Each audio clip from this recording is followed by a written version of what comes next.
सावधान भीम!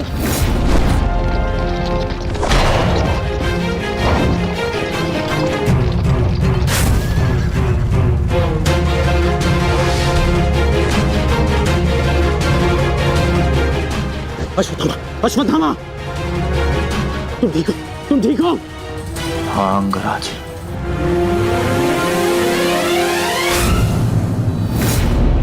ये तो भीम पुत्र सूत्सोम है। फिर भीम कहाँ है? वो वही है जहां उन्हें होना चाहिए।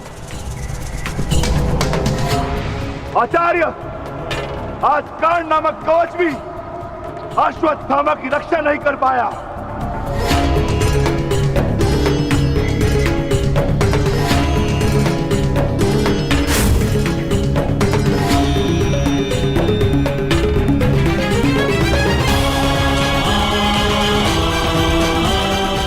ये पांडवों की योजना है, मुझे आचार्य द्रोण से दूर रखने के लिए। अंगराज, आप कहना क्या चाहते हैं? क्या कहना चाहते हैं अंगराज? आज पांडवों का लक्ष्य तुम नहीं, आचार्य द्रोण है। सत्य है ये, मेरा पुत्र अभी तक जीवित है, कुछ नहीं हुआ उसे। सत्य कहो, सत्य कहो भीम।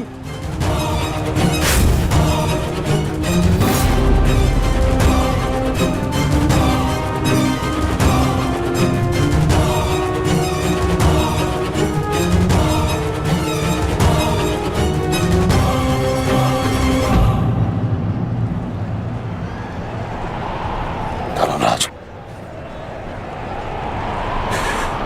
मैं तुमसे सुनना चाहता हूं, ये सत्य क्या है?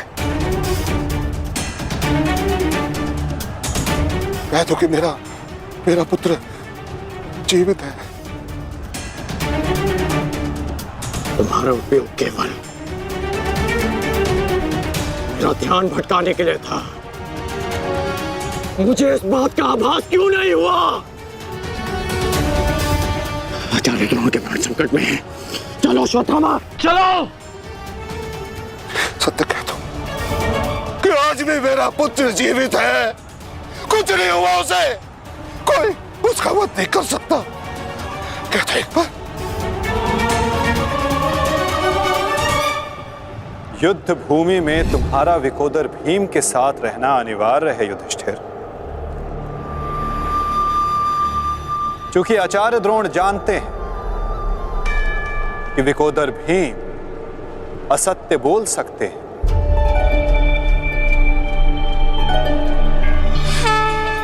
किंतु धर्मराज युधिष्ठिर नहीं।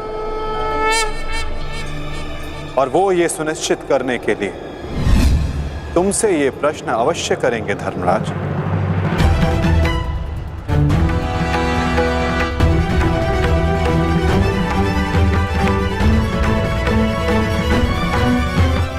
आप मेरे शत्रु हैं आचार्य, कौरवों के सेनापति। यह आवश्यक नहीं कि मैं आपके हर प्रश्न का उत्तर दूं। शीघ्र करो सत्यसेन। प्रश्न का उत्तर तुम्हें देना होगा धर्मराज। भले मैं कौरवों का सेनापति हूं, परंतु यह मत बोलो कि मैं तुम्हारा गुरु भी हूं। इसलिए सत्य तुम्हें कहना होगा, बताना होगा मुझे। मेरा पुत्र जीवित है और यही सत्य है, मुझे पता है। बता दीजिए आचार्य द्रोण को सत्य क्या है? अधर्म को उसके घर में पराजित करने के लिए अधर्म की चौखट पार करनी ही पड़ती है युधिष्ठिर। यह सत्य है आचार्य द्रोण कि भीम ने अश्वत्थामा का वध कर दिया।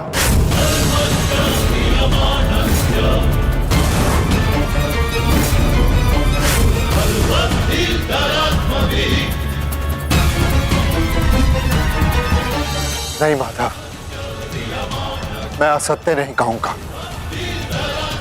तुम्हें असत्य नहीं कहना है युधिष्ठिर। विकोदर भीम अश्वत्थामा नामक हाथी का वध करेंगे।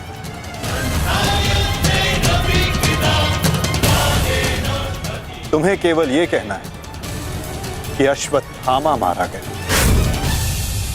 इससे ना तुम्हारा धर्म टूटेगा और हमारी योजना भी सफल हो जाएगी।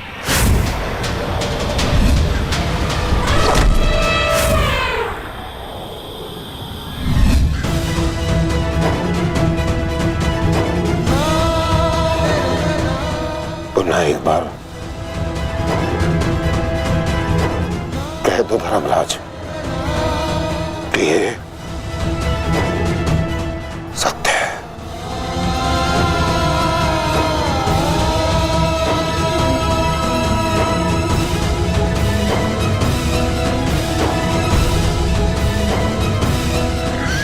शीघ्र करो सत्यसेन। आपने बिल्कुल सही सुना आचार्य द्रोण।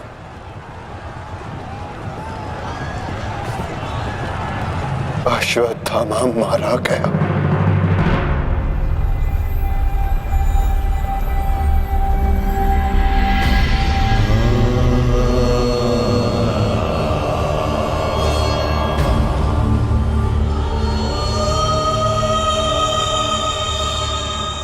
परंतु वो एक मनुष्य नहीं, एक हाथी था।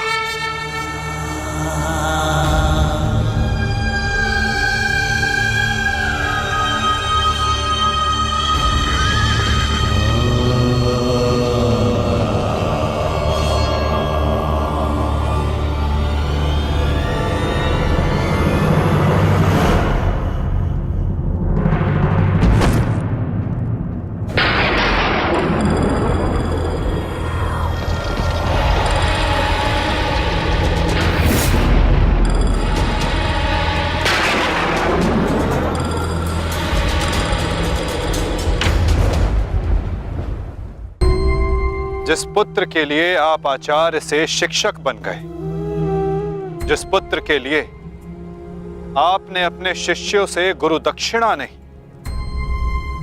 मूल्य मांगा,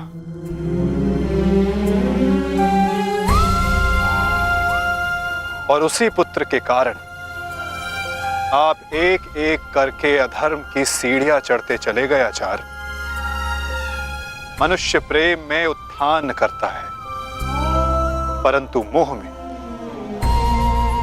केवल उसका पतन होता है। आचार्य आप जिसे पुत्र प्रेम समझते रहे वो पुत्र प्रेम नहीं, पुत्र मोह था आचार्य, और वही आपके पतन का कारण भी।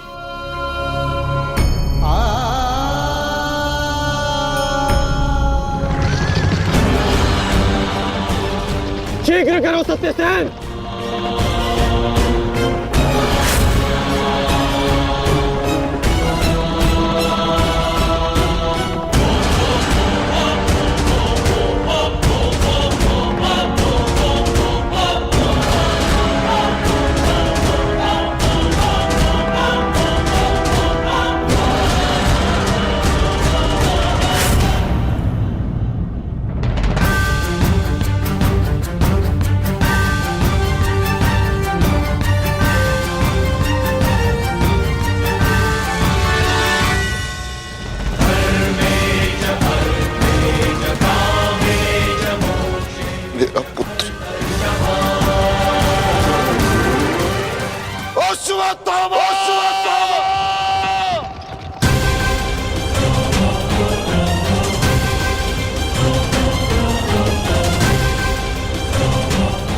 आपके साथ छल हुआ है आचार्य।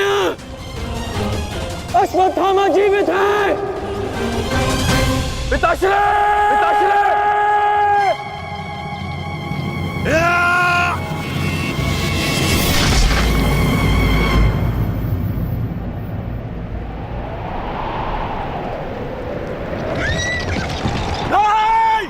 आचार्य!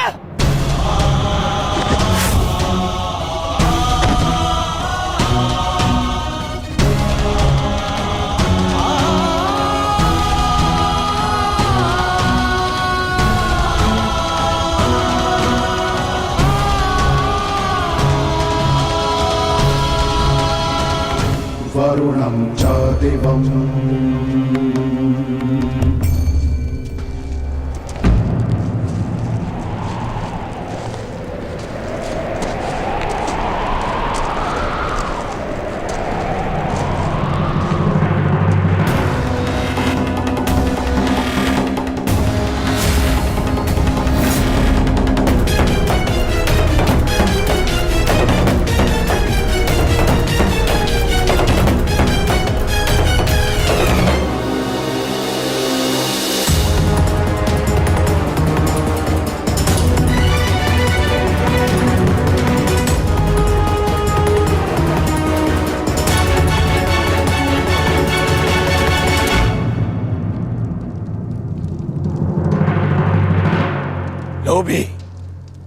कुटिल, छलिया, कपटी, महाविनाशी,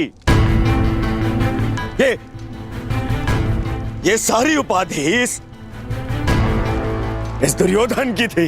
परंतु आज युधिष्ठिर तुमने मुझसे ये सारी उपाधियां छीन ली और अपनी बना ली। आज तुम इन सारी उपाधियों के सम्राट बन गए।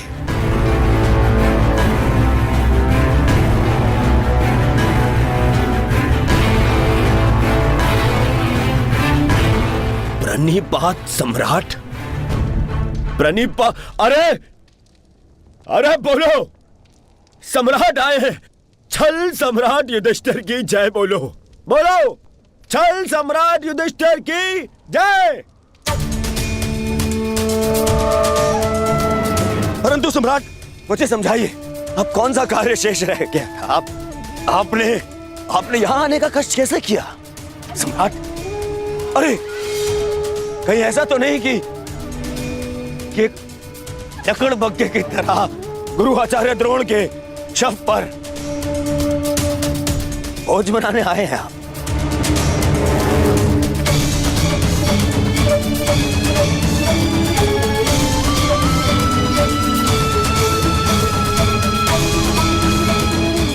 भोज बनाने आए हैं?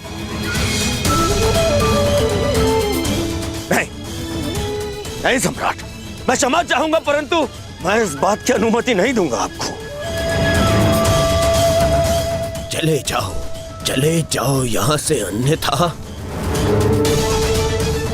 अन्यथा मैं आप लोगों के शव पर उत्सव मनाऊंगा। चले जाओ। हम यहाँ युद्ध करने नहीं आए, अपने गुरु के अंतिम दर्शन करने आए हैं। इस समय में अर्जुन नहीं, अपने गुरु का शिष्य हूं। हम पांडु पुत्र होने के नाते नहीं, परंतु कुरुवंशी होने के नाते उनके अंतिम दर्शन करने आए हैं।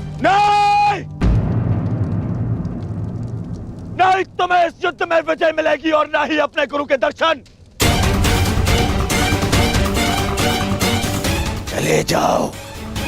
चले जाओ यहां से, अन्यथा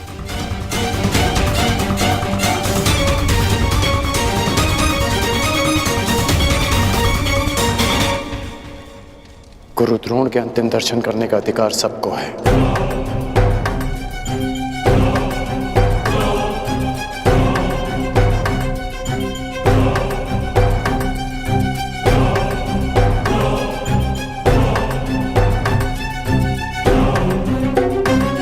बहुत बड़ी गुरु दक्षिणा दी आपने अपने गुरु को, छल से मृत्यु दी तुमने अपने गुरु को। उन्होंने अनेकों दिव्यास्त्र सिखाए तुम सबको, परंतु विश्वासघात नामक अस्त्र का कोई उत्तर नहीं था उनके पास। धर्मराज, क्या उत्तर है आपके पास आपके छल का?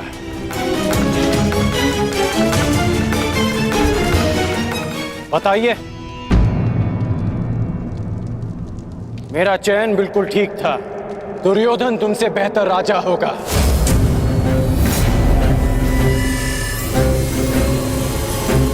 दुर्योधन की अनीतियों पर मैं क्रोधित हूं, परंतु तुम्हारी अनीतियों पर मुझे घृणा आती है।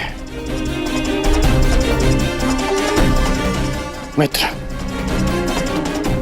शिष्य होने के नाते अपने गुरु के अंतिम दर्शन का अधिकार है नहीं। अंगराज ठीक कह रहे हैं मित्र।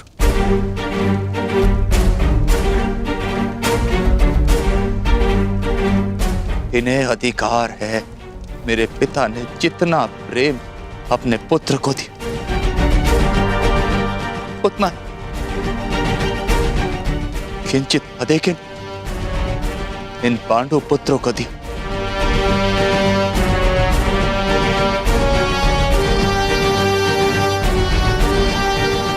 उससे भी अधिक इस अर्जुन को। एक पुत्र अपने पिता का ऋण चुकाता है, उसे जीवन देने का ऋण। मैं भी अपने पिता के दिए जीवन का ऋण चुकाऊंगा, और वो ऋण पांडवों को चुकाना होगा।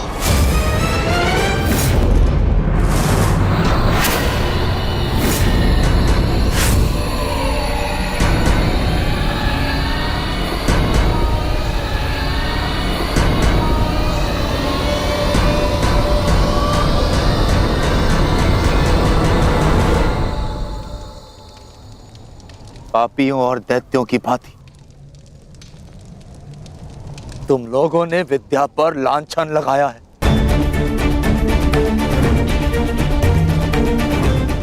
ज्ञान का नाश किया है तुम लोगों ने, नाश। धिक्कार, धिक्कार है तुम लोगों पर।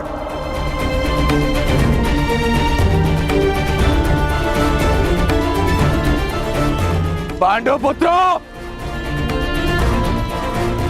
जब तक मैं तुम्हारी मृत्यु अपनी आंखों से ना देख लूं, मुझे मृत्यु प्राप्त नहीं होगी। तुम्हारे वंश के साथ मृत्यु की होली खेलूंगा मैं। जिन बच्चों ने आज मुझे रोका, मैं उनकी सांसें रोक दूंगा।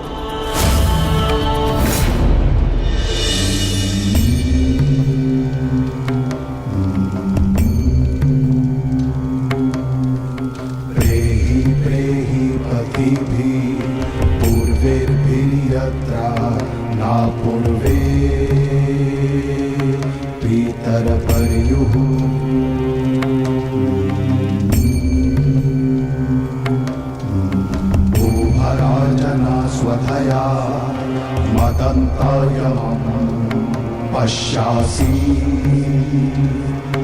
वरुणं च दिवम्।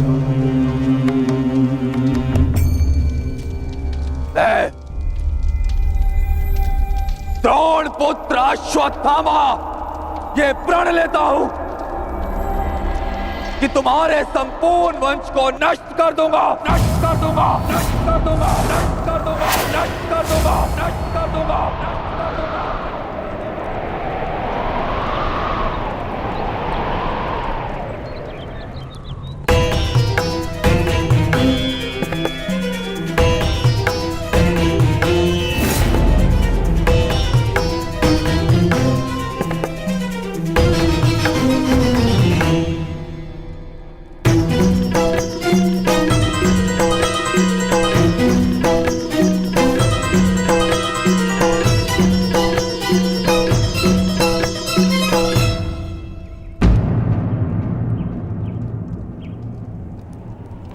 क्या सोच रही हो सखी? असंख्य चिताएं, असंख्य अग्नि जलकर भस्म हुआ मेरा मान, मेरा सम्मान,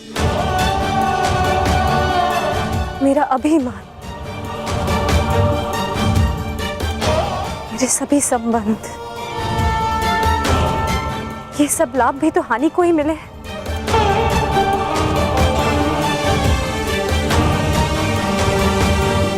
वो देखिए माधव,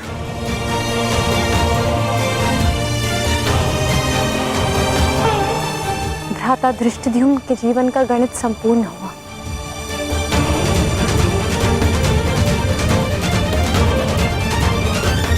अब उनके जीवन का न्यून लाभ है। इस जटिल गणित में न केवल हानि और लाभ है सखी, इस गणित के अनेकों कोण भी हैं। उधर देखो, तुम्हारी पुत्र वधू खड़ी है।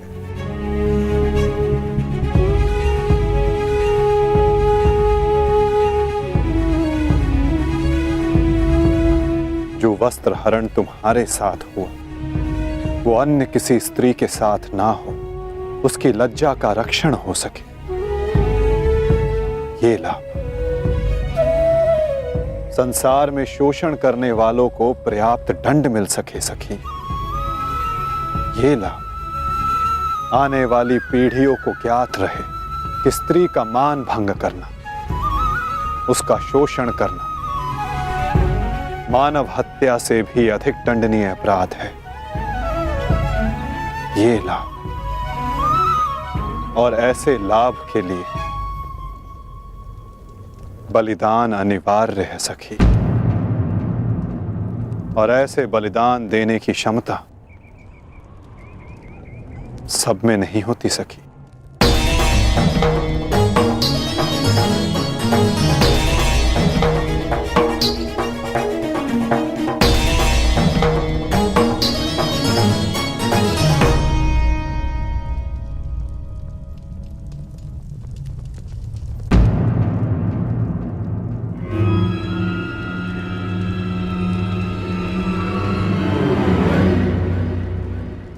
सुप्रिया का संदेश आया है भगतग्राम से।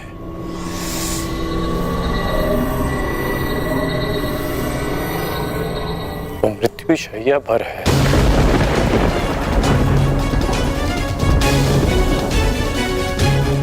इसमें लिखा है कि उसके पास अधिक समय नहीं बचा। हमें शीघ्र उसके पास पहुंचना होगा कर्ण। उसे तुम्हारी आवश्यकता है। हाँ अंगराज, ज्येष्ठ ने संदेश भेजा है, आपको शीघ्र उपस्थित होने को कहा है।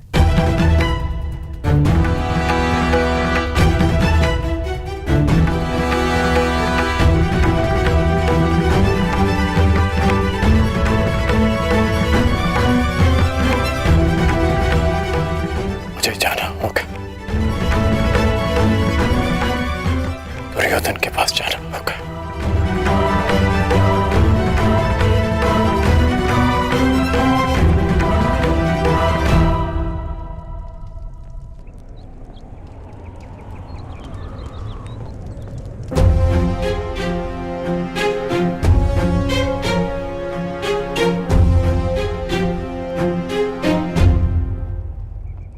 अनेक दिनों से मेरा हृदय ही नहीं,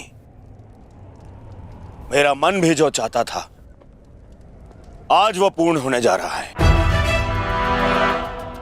दुर्योधन की पताका और हस्तिनापुर का ध्वज दोनों ही अब बलशाली होने जा रहे हैं। इस पताका की तीक्ष्णता और भी तीव्र होगी, क्योंकि इस पताका का नेतृत्व करेगा मेरा मित्र अंगराज कर्ण।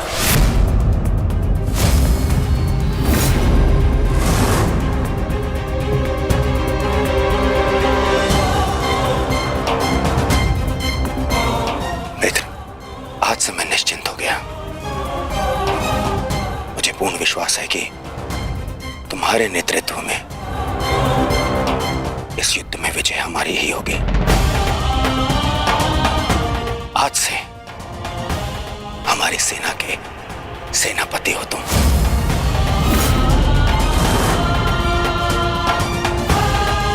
दुर्योधन, किसी दासी स्त्री के लिए पति चुन रहे हो, अपनी सेना का नायक चुन रहे हो?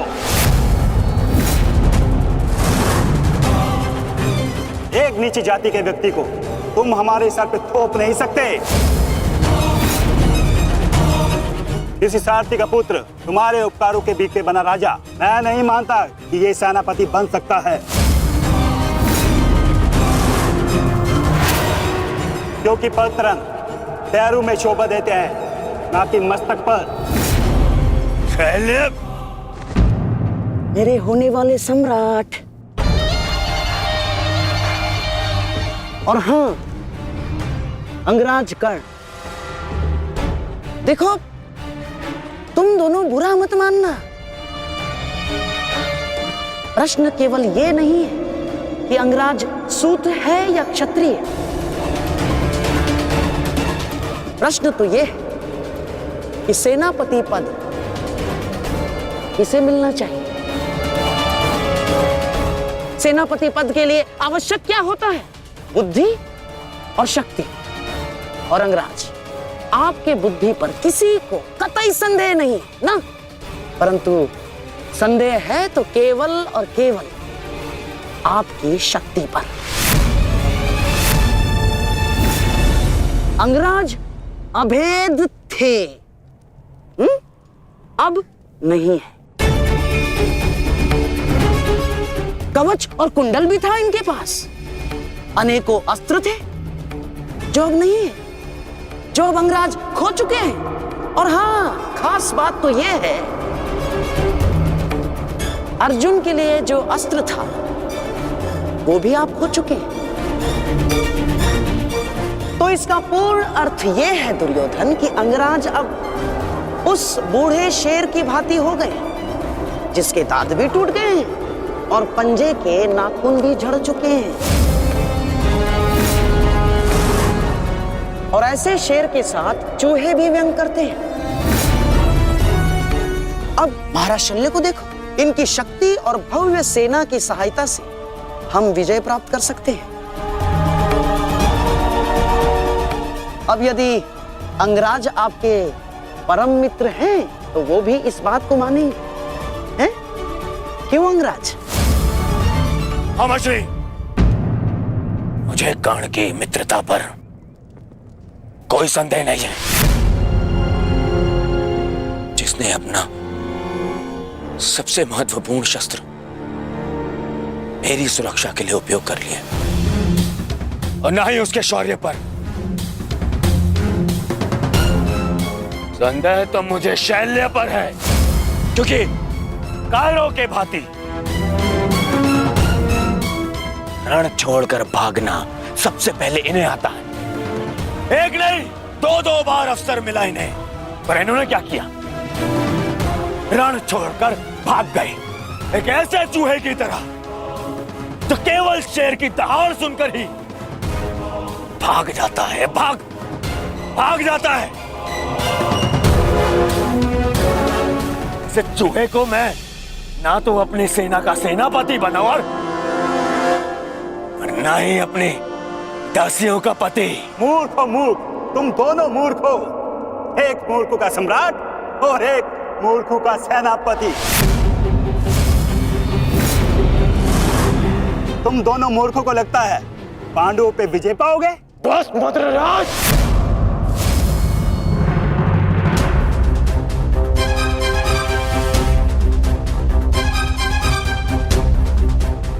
मैं भले ही छोटी जाति का हूं, परंतु तुम्हारे कार्य और तुम्हारी जीवा मुझसे भी निचली जाति के हैं। तुम्हें मेरे माता पिता का ऋणी होना चाहिए कि उन्होंने मुझे अच्छे संस्कार दिए, नहीं तो अभी तक तुम्हारी जीवा मेरे पैरों के नीचे होती है।